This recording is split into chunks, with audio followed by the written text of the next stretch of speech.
Paulus here. I'm so glad you tuned in today. I wanted to share a little bit of information with you as the interest rates are dropping a bit and there is more inventory on the market. It's creating an opportunity for new buyers to take ownership of a home this year, especially first-time buyers. With that, I am here today with my friend Michael Paulus, the Vice President of East Coast Mortgage Lenders. He has some information to share with you regarding the loan process. So Mike, if somebody is considering buying a home this year and they need a loan, what are some things they need to take into consideration as they begin working with a lender? First, I want to thank you for putting this all together. It's always great to share our knowledge and experience with the potential home buyers.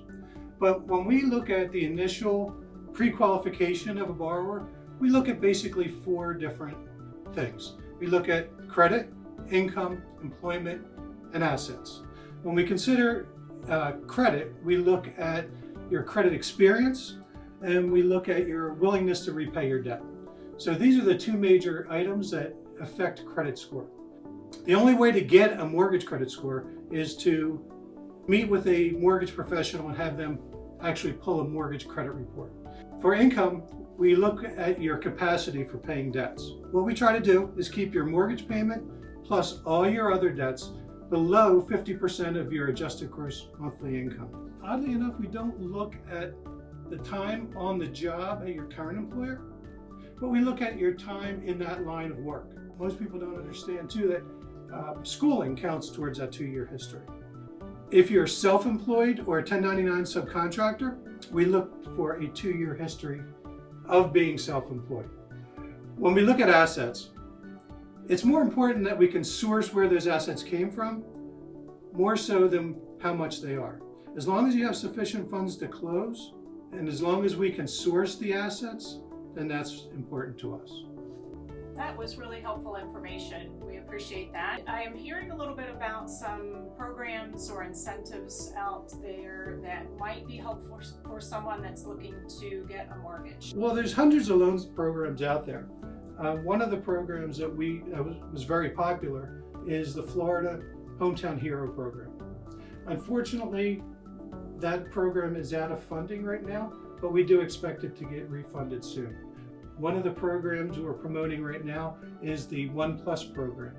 ONE+ program only requires 3% down, but out of that 3%, we will give or provide a 2% grant towards the down payment.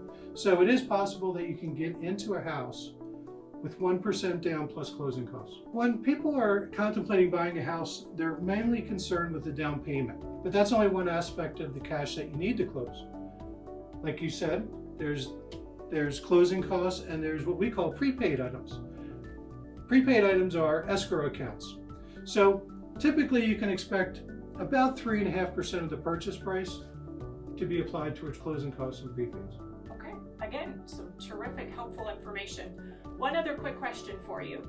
Buyers are maybe wondering what is the difference between a pre-approval and a pre-qualification, and which of those is going to be a stronger document for them when they are working with me to make an offer on a home?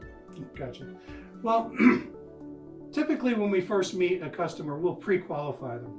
That's basically a loan officer like me looking at your credit, your income, your employment, and your assets to determine what you qualify for. A pre-approval is a full loan application with all the supporting documents presented to an underwriter to make that determination. If a loan is marginal, what we might want to do is run that loan through what's called the DU, the automated underwriting system, and provide an automated underwriting approval.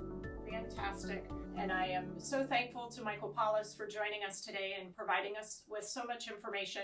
Have a fantastic day.